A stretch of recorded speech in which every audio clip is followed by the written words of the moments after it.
if you were there last week in our session, like in Dale's session about that lesson plan masterclass, Dale and the Blue together presented a lot of ideas about how to open a unit using multimodal like content and also a multi-literacy approach as well. And we had an example like lesson plan shared with you afterwards in the thank you email. Hopefully you have got them in the email inbox.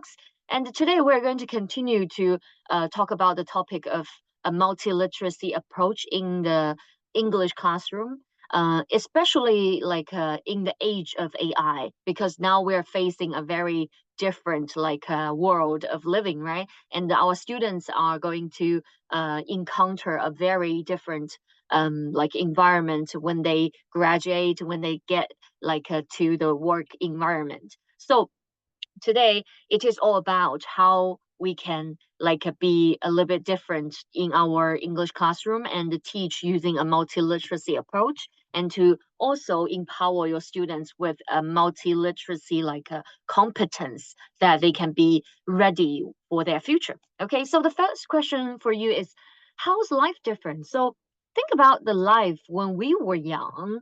Yeah, can you give me maybe an adjective or like a sentence, a short sentence to describe your feelings about our life, like when we were young? Is it like simple? Oh, yes, a lot simpler. Yes, very good.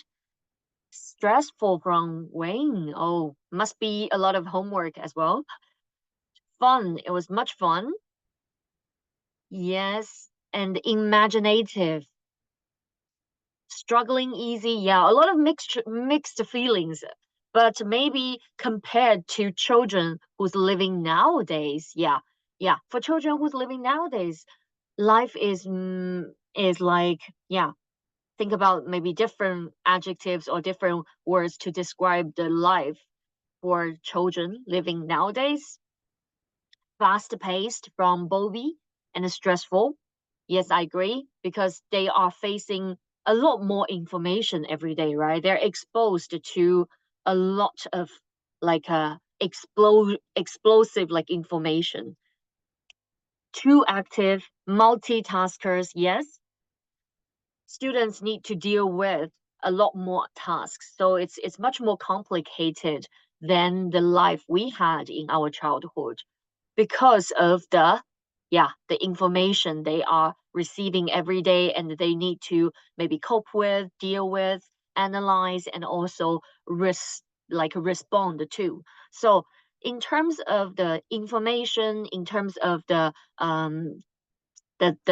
knowledge, the skills they need to cope with these information, I think life is much more complicated for children who's living nowadays compared to what we had in our childhood. Yeah. So this is how the environment has changed, right?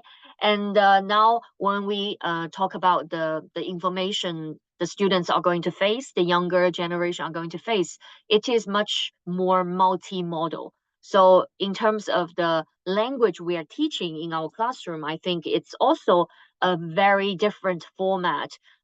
So there are so many different types, different forms of linguistic expressions and representations nowadays. For example, here we have a lot of types and forms of linguistic expressions and representations. Not only the texts, right? Not only the words, the vocabulary, the grammar, the texts only. There are different formats like videos, images. We have like a radio, podcast, news, blogs and vlogs. Yeah, also a lot of like a new formats of language in social media, in infographics, and at the same time we will have like music, like the film cinema, and also billboards, banners, and posters. So there are so many different forms of linguistics expressions and representations.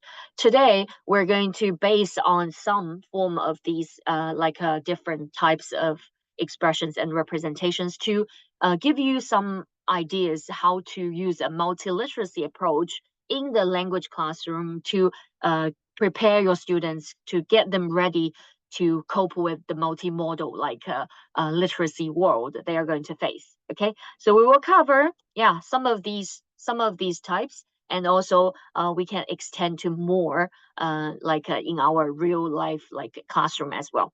Okay, so because there is a process to go through. So thinking about a multiliteracy approach in our classroom, we start from the social, cultural, and technological changes, right? We have discussed just now, and we understand there are increase in the communication channels our students are going to use.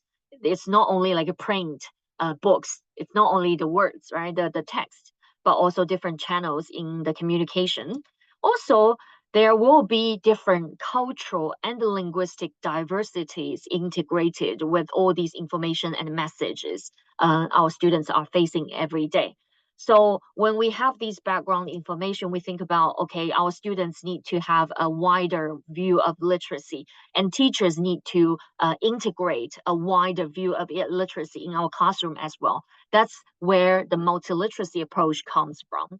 And we need to think about, okay, what types of multimodal information text we need to integrate. We have the audio, we have the image, we have graphics, also video and written. So I am going to focus on the visual literacy today with a focus on images and videos. So apart from that, we still have different types of multimodal forms of linguistics and text. So we will start from the visual ones today. And Dell is going to continue with more about the cultural diversity under these multimodal information. So this is a quick task for you to think about the visual literacy in the classroom and also in the real day-to-day life. So from this picture, what can you see? Do you see maybe trees, right? Yes, there are dinosaurs, so there might be the park you're mentioning there, dinosaur. Yeah. So lake, yes, clouds, that's true. So this is from what we can look at, right? There are animals, trees, like lakes, and also the clouds. Very good. Dinosaur in the jungle, yeah, using some imagination. But if I see you the whole picture, I show you the whole picture. What do you see now?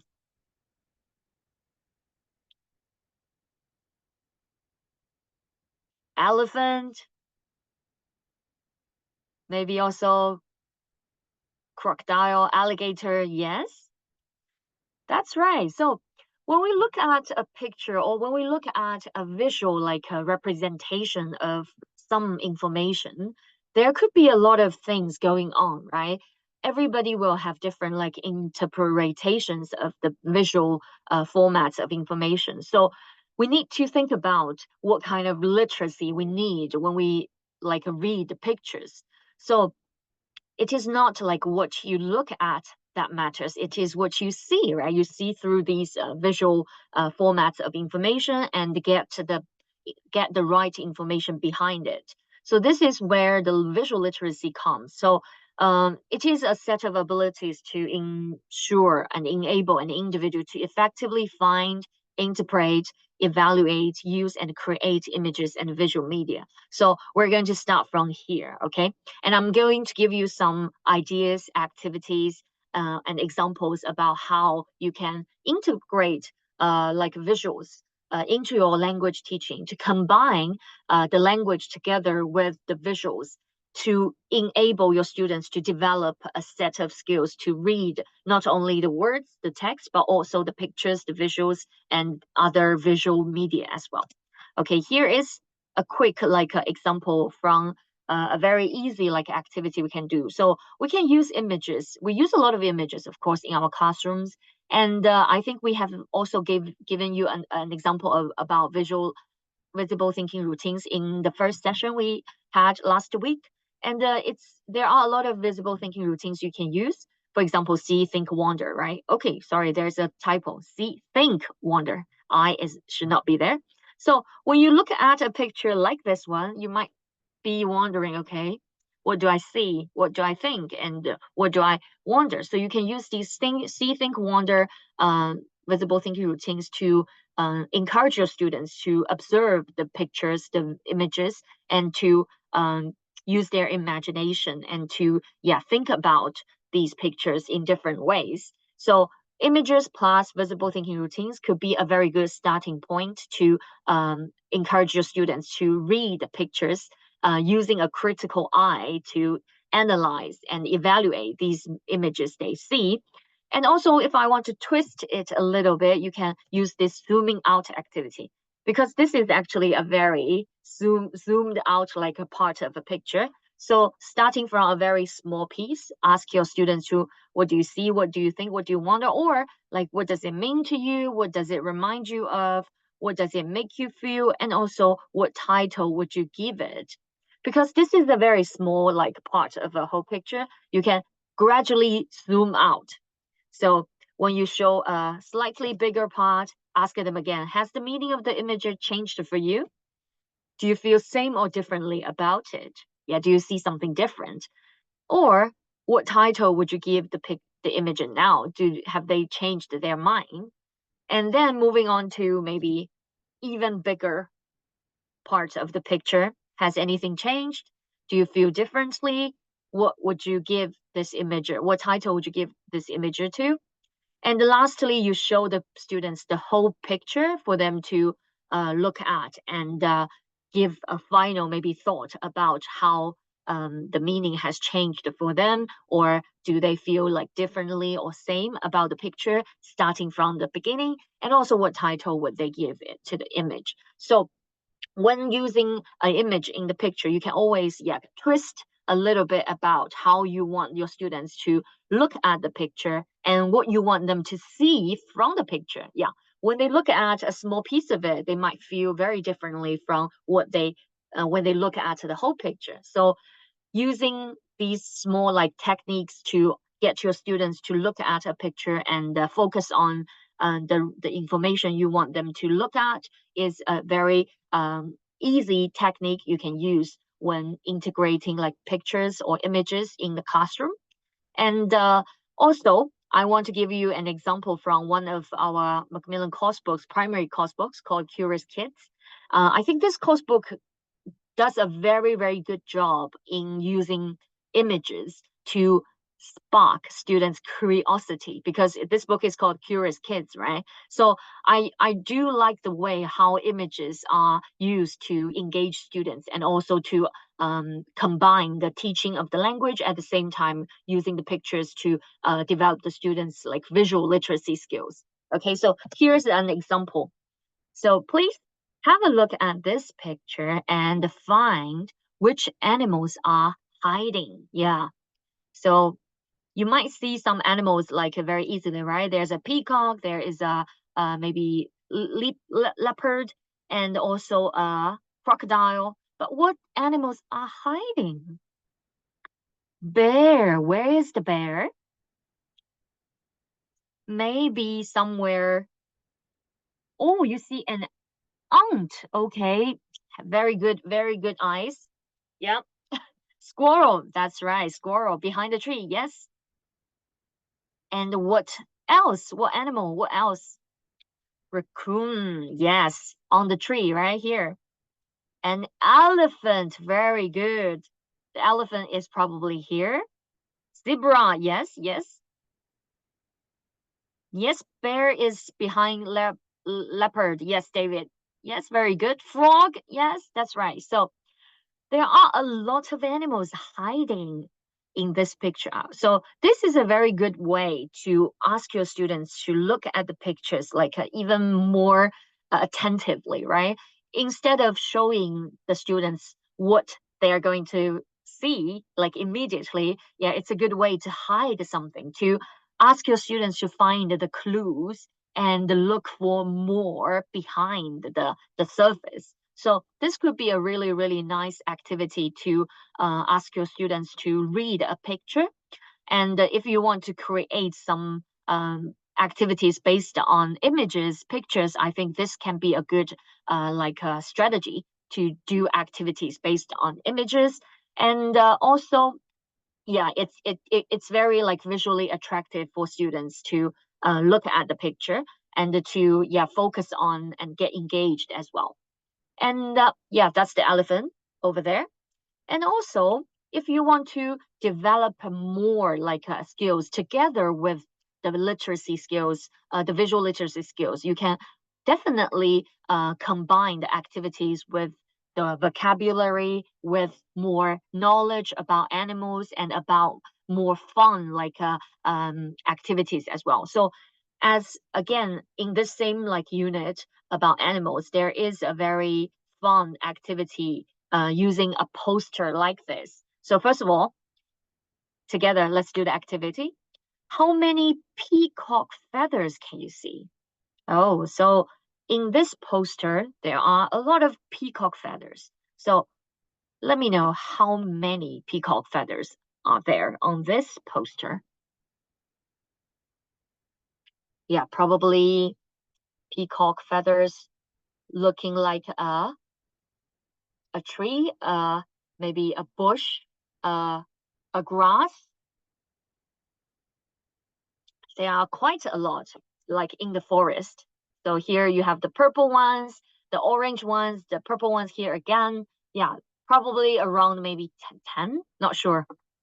Oh, 19, 16, 13. Yes, quite a lot, right? A lot of peacock like feathers. So some information hiding there, but together ask your students to look at them very carefully. And also you can combine more activities with the animals. So look at the picture and find animal with scales, sharp teeth, but no legs. The first task for students to look for an animal, right? What animal has scales, sharp teeth, but no legs? Shark. Yes, here it is, David. Yes, in the ocean, right? But does shark has scales? Yes. Does shark has sharp teeth? Yes. Does shark has no legs? Yes. So check the information. Yeah, check the information with the student and ask your students to use their imagination. And also maybe a shell. Look for an animal with a shell but no legs. A blue tail, white fur. Yeah. So go through the animals like one by one. Ask your student to look for the animals, yeah, with these features. And then moving on to more animals. So here, the third task will be, could you find a crocodile, a rabbit, a raccoon, and so far and so forth. So a lot of animals are there hiding on this poster. So the students can go and find animals like one by one. Maybe you can ask your students to like put them into different like teams and ask them to find like one animal in each team and then work together to exchange information. Yeah, maybe work in pairs, in small groups. Yeah, that's all possible to do. And lastly, you could also add some knowledge about the animals to further engage the students. So after looking at all these pictures, finding all these animals, and then you can ask your students to guess, like, if whether baby leopards have got gray fur and they haven't got spots, true or false. Parrots can live for up to 30 years, yes or no? Yeah. So these small true or false questions can be prepared by the teacher, but also you could ask your students to create their own true or false questions based on research they did about animals, like before class or after class. So this could be a really good example of using images to engage the students to develop their ideas of how to use pictures in the classroom.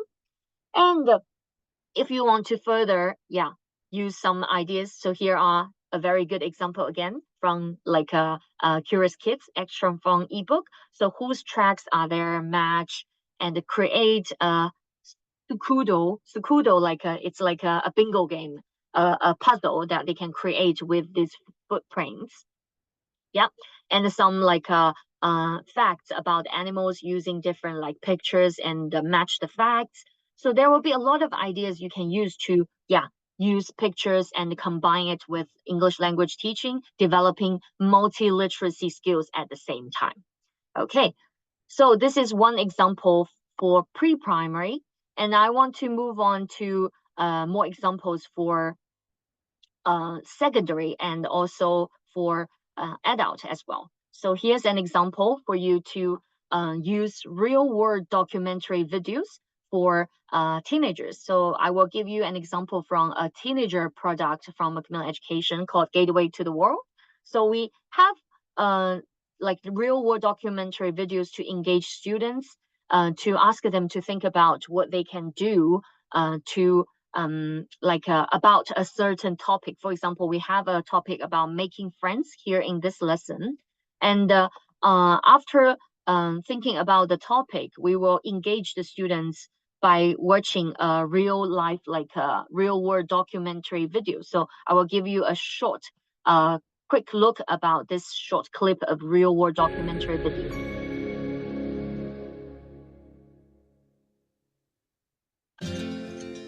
Playgrounds can, at times, be very lonely places. But these buddy benches, also known as friendship benches, can help children to find a friend. For people like who are alone, and if you go over to them and say hi, you can sit down on it and wait for someone to ask you if they want to play with you. Yeah, so this is a quick a short clip from this real world documentary videos we have in Gateway to the World. And we use these real world documentary videos to introduce the topic and also ask students to watch and also analyze and also respond to these real world documentary videos that they might see in their real life.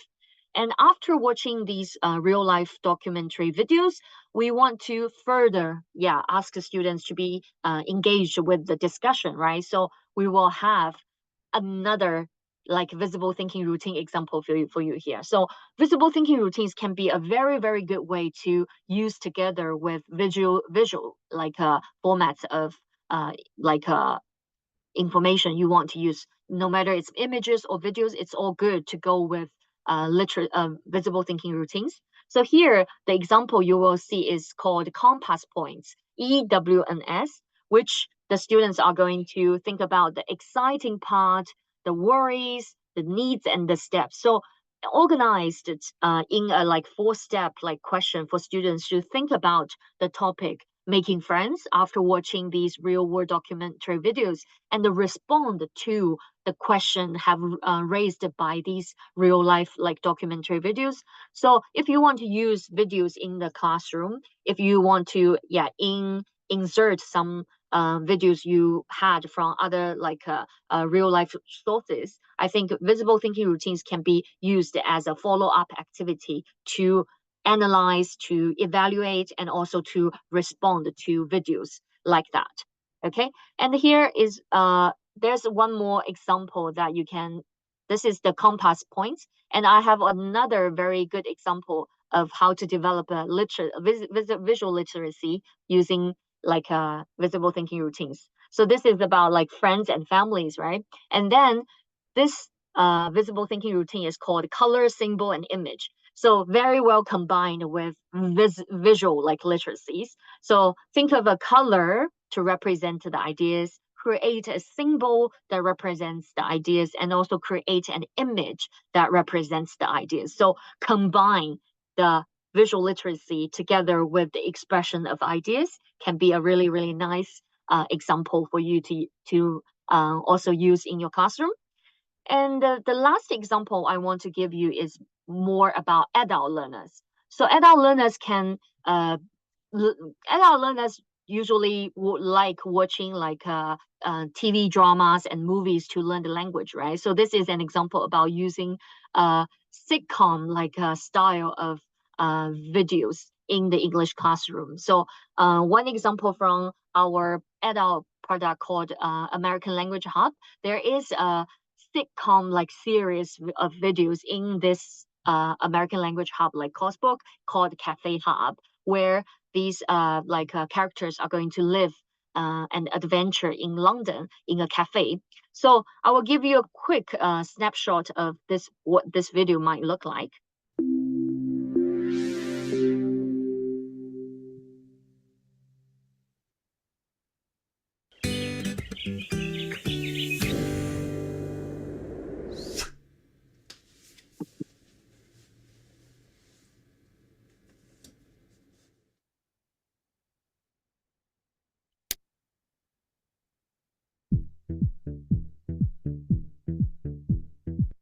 Okay, so it's more about like a noisy neighbor, right? And that they're going to work together, have a conversation, and go to the neighbor and to ask what the noise is. Yeah, it's a very funny like a video to watch, like a sitcom, like TV drama series. And in these like videos, what we can focus on is about functional language. So, for example, in this one, we have ask for and give advice. So, using sitcom style videos or using any video clips from TV dramas, we can always focus on functional language. So, this is a great way to maybe integrate the TV drama style of videos into the English classroom for adults, and at the same time to combine these visual literacy skills with the functional language skills together. So you can ask your students to watch the video to look at the functional language about ask for and giving advice and also replying to these advice. And then moving on to more useful phrases for oral language speaking, for real life like communication. And after that, based on what they have learned about functional language, they can work in pairs together to create another dialogue for a conversation in their real life. For example, I often forgot my door keys.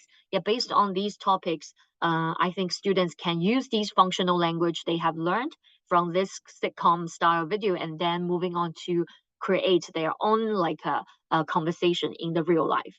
Okay, so these are the three activities and three ideas and the three like examples I want to give you about how videos and images can be used in the English classroom to like develop students visual literacy skills, and also using a multi-literacy skill approach to engage and empower your students to be future ready about the like a multi-literacy world they are going to face.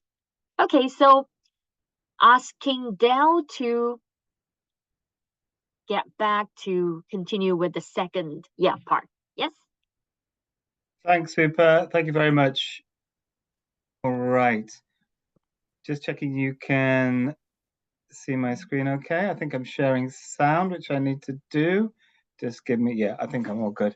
All right. Hi, everybody. Thank you, Super, for that.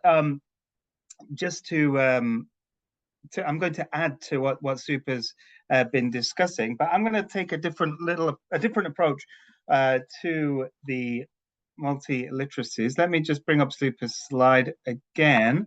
What I'm going to focus on, let me just clear the chat there. What I'm going to focus on is some of the cultural competencies or cultural literacy that we can develop with our students. And I'm going to use a couple of multimodal kind of texts, if you like.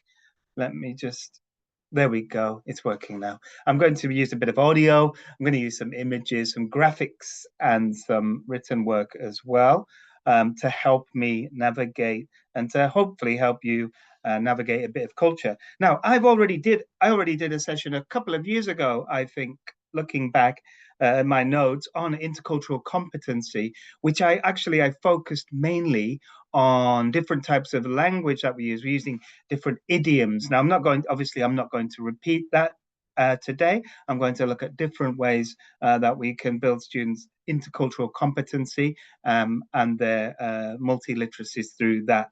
So let's get on with it. I'm going to start with a kind of a little demo lesson, if you like. So I'm going to play you something, and I would like you to listen and pay attention, because there will be some questions that I'm going to ask you afterwards. Are you ready? Are you ready to go? Then I will begin.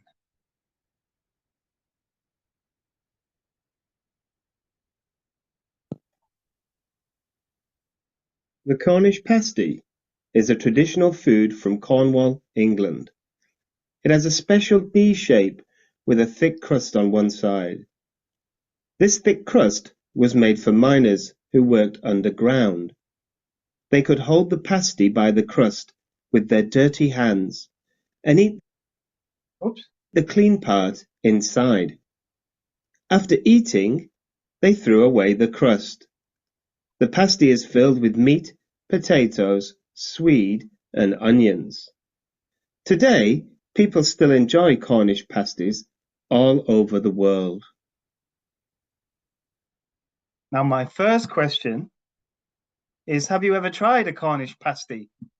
I see that Guy is attending today. I'm sure Guy's had a Cornish pasty before. Maybe people have visited the UK. Not yet, Bobby, no. Okay, well, if you ever get a chance, Sheila's had one, you should try them. They are very, very nice indeed.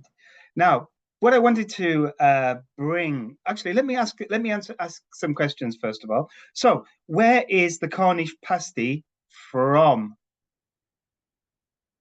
Did anybody listen? Did anybody know? Where's the Cornish pasty from? Yes, Chadra, you're correct. It's from England. Very nice. What is the shape of the Cornish pasty? P-shaped? P-shaped? That would be B and P. Well, there we go. This is great to hear, Geeta. Keep that to you. Sheila's got it right. It's a D shape. Yes. Geeta, keep that to you within Indonesia, because I'm interested to know if it's functional like a Cornish pasty in Indonesia as well. Where, but why does a Cornish pasty have a thick crust? Why does it have a thick crust?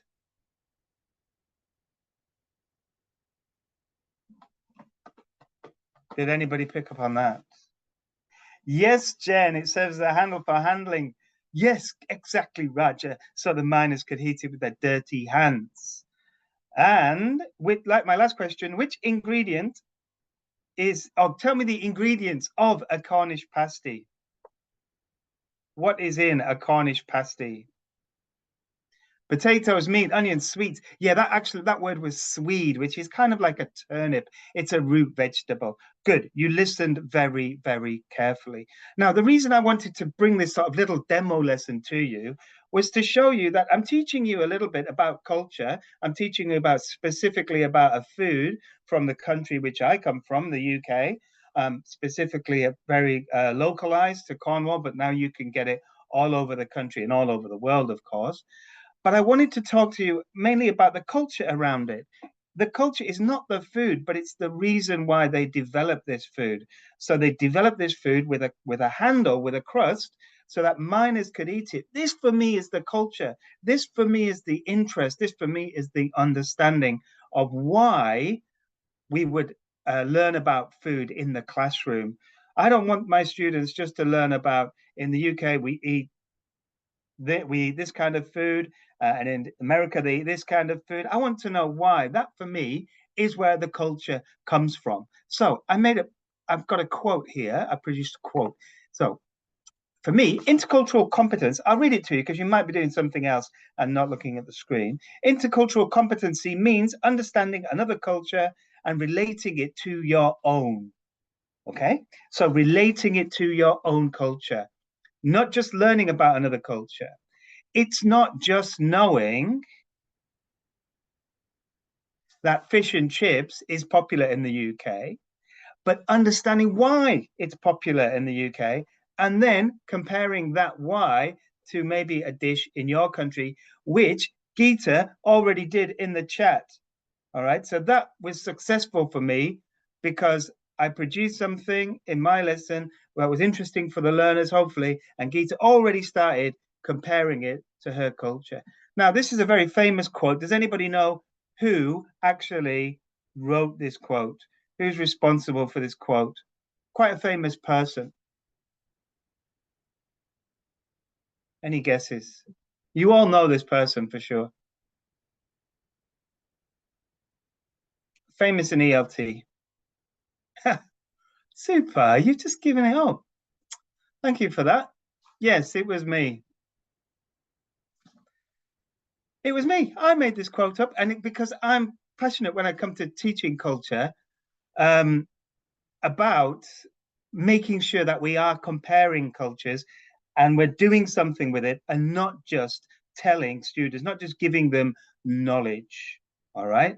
Not just telling them what we do, but telling them why. So let me give you some more examples of how we can do that.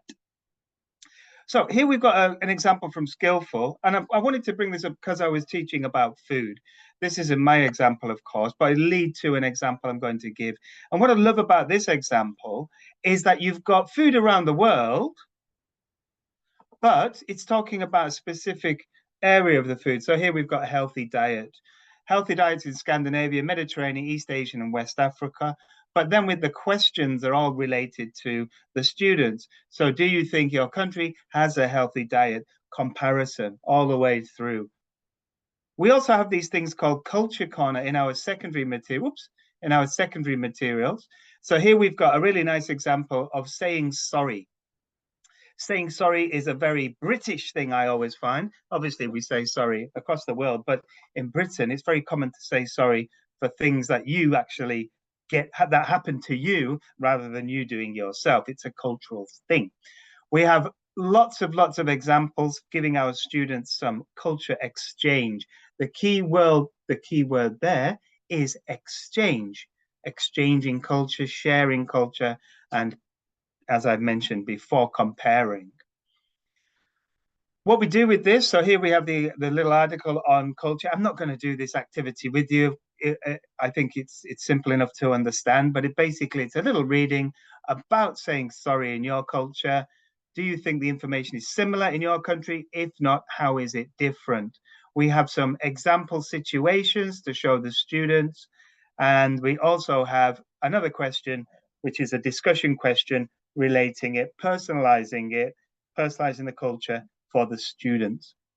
Lots of images, lots of different literacies when it comes to building this. So we've got a reading task, but then we see it in action in these images to show how people are saying sorry. What would I do with this? Well, I would use it as a reading task. So I would have a pre-reading task. So I would maybe ask my students, why do people say sorry in your country? Is it different? Do people say sorry for different things? So, for example, in the UK, in this reading activity, you'll find that even when somebody may walk into you, bump into you, and you, having been bumped into, would actually say sorry. I mean, this is quite strange, isn't it? It's quite an odd thing. And would you do the same in your country?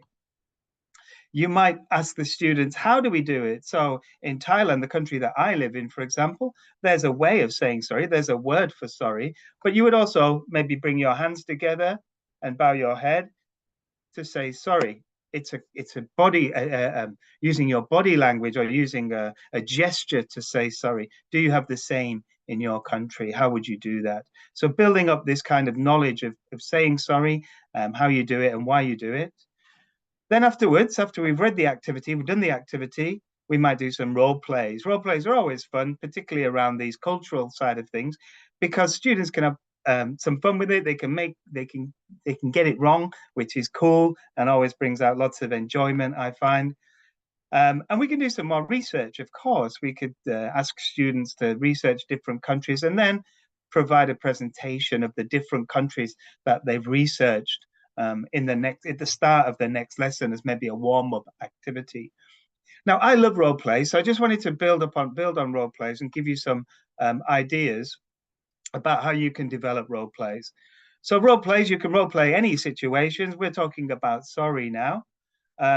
What I would do, first of all, is elicit some situations in which you might say sorry. So give me some ideas in the chat, and I'll show you my ideas in a moment. And let's see if you've got the same ideas as me. All right. So why do people say sorry? Think about the last time you said sorry, what was it for? Very nice, David. Yes. We'll see if you've got the same as me, David. Give me some more ideas. Check them into the chat.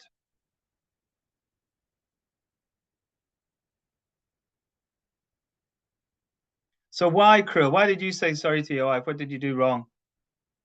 Ellie told lies. Okay. Oh, that's interesting. Yeah, when you don't understand.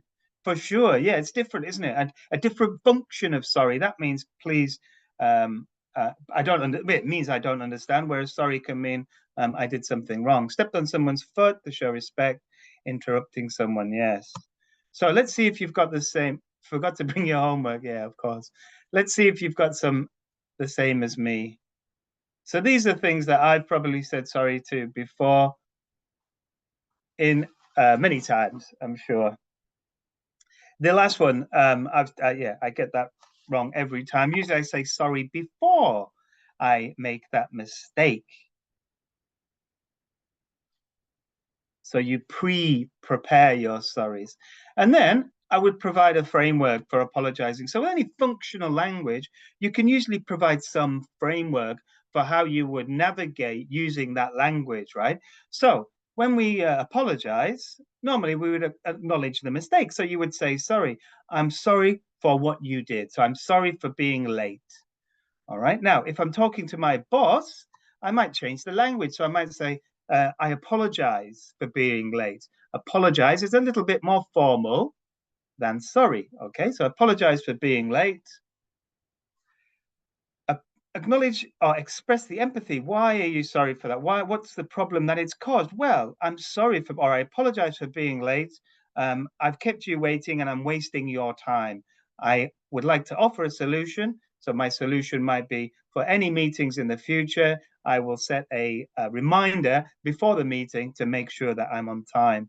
And as I said in Thailand, there might be a nonverbal cue where you might why.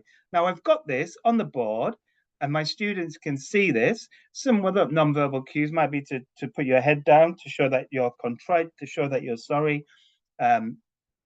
These other nonverbal cues you can teach your students. It could be dependent on the culture that you're actually working in. But build this framework for your students so they can follow this. And you can maybe even have a dialogue on the board that they can follow as well related to the framework. Then you would model it with the students. You would provide lots of opportunities to practice, and you would monitor it and then correct any errors at the end of the activity. When you've corrected the errors, then you can go back and do the activity again and see if students are then self-correcting themselves, and you can see learning in action. All right, so nice little activities for role plays and can be used for any sort of cultural functional ideas. Super mentioned a functional element with the American language hub videos. You can use any kind of functional dialogue and build up these role plays and use them and add culture to it. In Curious Kids, Super mentioned earlier, we have a great word, and you've heard me say it many times. You can see it here, compare cultures. And this is what I want to get at today, is comparing cultures. You can see this is another American language example where they describe their own town and their city. All right. So here you can see they're comparing Venice in Italy with their own city. Very important to compare their cultures. And then we also have students comparing their schools in another primary product called Academy Stars. Academy Stars has got this really cool lesson resources that you can see here. We build the vocabulary, all linked to the Education for Sustainable Development and Citizenship, which is related to the United Nations Sustainable Development Goals. So we build up their vocab, we give them a reading activity. This is from 3 different countries, Australia, Bangladesh, and Canada. And then check comprehension. And then we've got these wonderful questions that are not right. And the answers are not right or wrong. They're the students' own answers, personalized, related to their own cultures. And I think this is a really great way to not only build a knowledge and an interest and an awareness of other culture, but also builds critical thinking skills by asking open questions and getting students to come up with their own ideas. Really neat idea. I really like this. The last thing I'm going to show you is something that I've taken from the World Wide Web, from the internet. And it's something that I've used myself in my work, because I work across a number of different countries. It's important that I understand the people that I work with. And I use this culture factor. It's from the Hofstede Insights, and you've got the link there. I'll also put that link into the chat box as well. Give me just a second, because it's got a fantastic tool. In fact, I will put it up after I've spoken to you about it, because I want to keep your attention. And if I put it in there now, I'm afraid that you will just go there and start using it because it is so cool. And I'll show you why in a moment. So you can see now I've opened the Hofstede in country comparison tool. So give me in the chat, just give me 2 countries. Where are you watching from today? Give me a couple of countries. Now, it hasn't got every country, I should tell you that, but just let me know. I'm looking in the chat. I'll try and get the first 2 up. Vietnam and the Philippines. All right, so let's see if we've got Vietnam. We've got Vietnam. See if we've got the Philippines. We've got the Philippines there. Perfect. So I'm already getting now on my screen, make it bigger for you, a comparison between these 2 countries for these 6 areas. Let me get rid of the bots. For these 6 areas. Now, what do these 6 areas mean? Just kind of take a mental photo of this. I'm going to use 2 other countries, but I just wanted to show you how you can just simply type in and you get this comparison. I'll go into more detail now with my PowerPoint to show you what they mean, which is the key point, right? So we have power distance. Now, power distance is measuring basically how much you accept a hierarchy. All right. So people in some countries will respect a hierarchy more than other countries who prefer more an equal relationship and a flatter structure in terms of the power between that people have in that country. So, for example, a teacher in Thailand on the social scale has a very high status and therefore has a lot of power, whereas a teacher maybe in the UK, where I'm from, there might be more of a relationship with the students where you're allowed to give your ideas and thoughts and talk, and a flatter relationship with your students. Individualism cares about personal achievements. So in individualistic countries, it's about you, about the one person, caring about your achievements. Whereas in collectivist countries, it's about working together in groups, creating harmony and building loyalty. Motivation towards achievement and success. So if you have a low score with this, it means that your society would care for others and the quality of life. Where success is about enjoying what you do and not standing out. Uncertainty avoidance is all about risk. All right, so a high score means that you prefer lots of rules and you like to avoid risks. A low score means that you're more relaxed and you're open to new experiences or change. And then long-term orientation is quite simple. If you have a long-term focus, you focus on long-term goals. And if you have a short-term, you're more focused on short-term goals and maintaining your social normality. And then finally, we have indulgence. And indulgence is all about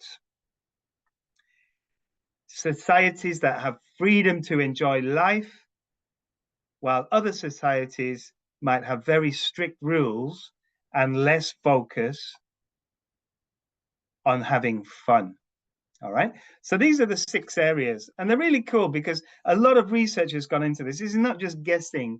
There's lots and lots of research from this wonderful organization that has come up with these comparisons. I encourage you to go and have a look at this website and start comparing maybe the different cultures. Particularly for me, it was useful in terms of relationships that I have with colleagues, but also with my family as well. My wife is Thai and I'm from the UK, so it helped me understand certain certain areas that she was coming from. Here is an example. Can you guess what these 2 countries are judging by the scale? Has anybody got any guesses?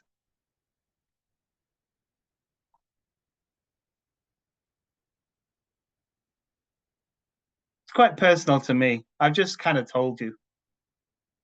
Here we have Thailand in orange and the United Kingdom in grey.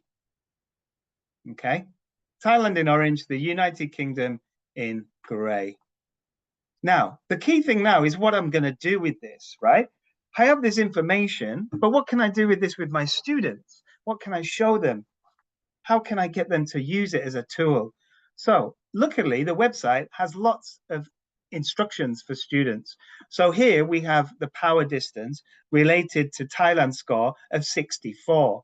And it gives me lots of information. Now, you might be thinking, whoa, whoa, whoa, whoa. This is a challenge. This is like C1 level, right? And it is. It's very challenging for my learners to be able to understand this. So what I've done with this, I've gone to my old friend, ChatGTP. There he is, or she. And I've asked ChatGTP to take the text and make it easier to understand, make it accessible for a B1 level learner of English. And then I've given it the text. And ChatGTP came back with this. Now, I'm still looking at this and thinking, whoa, that is still a bit of a challenge for my learners. So I want to bring it down another level, or a little bit lower, so my students can understand and have be able to engage with the text. And here we have it. So, and it's still a little bit challenging, I think, for my learners, but I could do some pre-reading activities and pre-teaching vocabulary with this. I think it would still work effectively. But what I really want to know is how it relates to the culture on the ground. All right. So I asked ChatGTP a very poor prompt. I said, give me an example. And all it did was it gave me it rewrote what I'd asked for. And that's not what I wanted. I wanted an actual example of power distance in Thailand itself. So I asked it for that. And then it came back with this. I'll let you let me read that to you. In Thailand, let's say you work in an office. Your boss has a higher position and more power than you. You must always call your boss Mr. or Mrs. This would be obviously kun in Thailand, and never by their first name. When you have a question, you have to ask your manager first, who then asks the boss. This shows respect and follows the rules of the company. Your boss makes the big decisions and you follow their instructions. Now, that's a little bit nuanced there, because usually in Thailand we do use first names, but we do use the word kun in front of it to show respect. For brothers and sisters and for friends, we use pi and nong.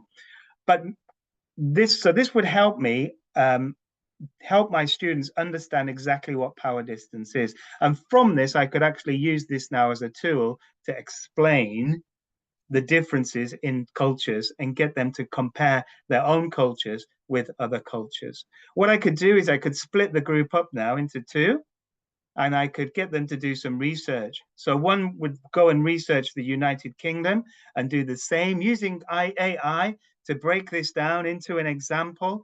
And then the other half of the group could look at Thailand and break that down into an example and see if we can come up with some examples and then compare these cultures and compare this knowledge. Then we swap over. The next group does the indulgence, for example, and is now looking at a different country or a different country to the others and swapping information and cultures and really getting an in-depth idea about the two different cultures that they're comparing. Also, you could do that, provide an example of a dimension in your country. And you can also turn this kind of information very easily, if you're teaching IELTS, for example, into parts 1 and 2 writing examples. So for writing task 1, I came up with this. So a simple a diagram, a simple sort of table where they have to analyze a table depending on collectivist and individualist societies.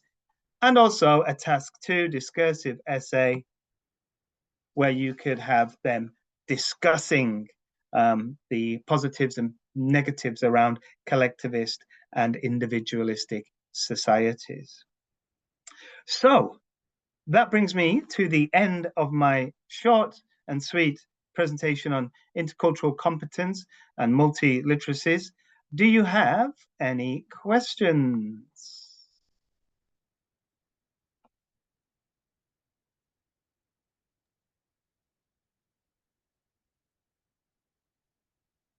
I'll wait for a moment. If you've got any questions, pop them in the Q&A or into the chat. I'll just bring my chat over here. And while I'm doing that, I'll share that link with you as well. So here's the Hofstadter Insights comparison tool. So go ahead and start having fun comparing cultures and seeing if it's the same as you. Particularly helpful if you're going on holiday anywhere in the region. You can use this tool to get some insight into the different cultures that you will be maybe working in and also traveling in. So please have a go and use that. Really cool tool. Yeah, I do love it as well. Yeah, it gives me so much inspiration about how to maybe integrate culture into the classroom. Yeah, it's a really cool tool. And I think there's loads and loads of things that you can use it for. You could just do reading tasks, for example, and then turn those readings using AI into listening tasks. And yeah, lots and lots of functionality with that. So if you haven't got any questions, I'm going to stick around anyway and take you through the final slides. Please, obviously, we really value your feedback. Every one of these sessions is taken from feedback that you give us. We analyze it. It's very important to us. Super, do you have a link that you could put in the chat, or would you like me to do that? I can do that. Yeah, you can continue. I'll put it here, actually. Yeah, I can do that. Sorry. So please go ahead and give us your feedback. As I said, we value it immensely, and we do use it so that we can give you more of what you want in our future sessions.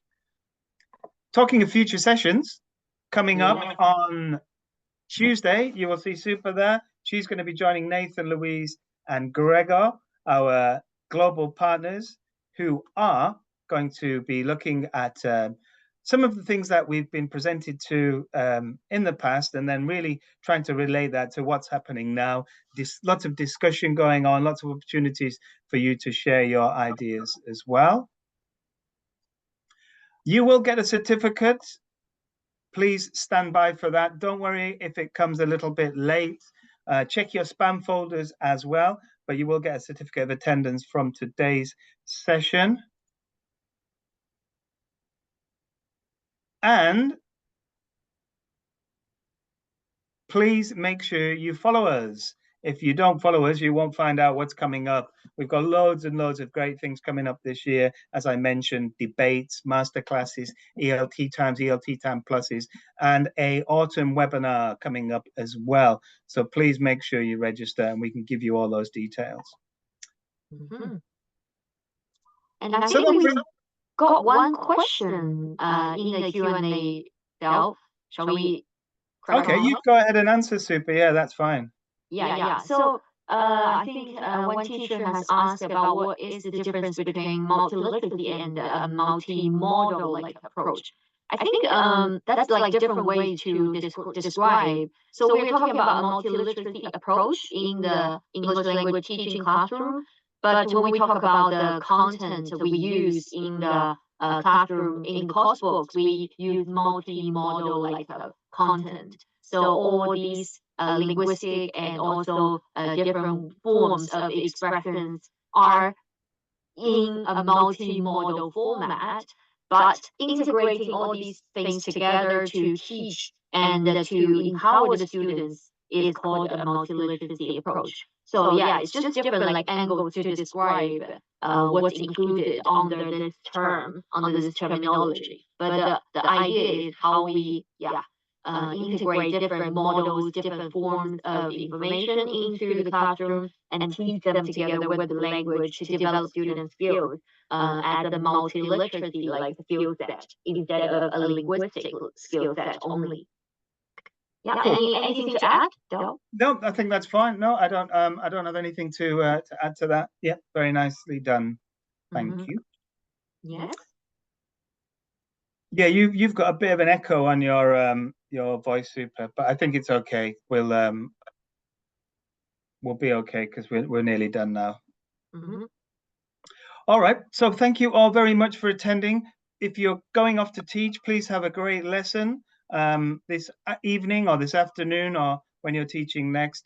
We're really, really grateful for your support, for joining us today. And we hope to see you all again next week for the fast forward and then for the future sessions as we go through the year.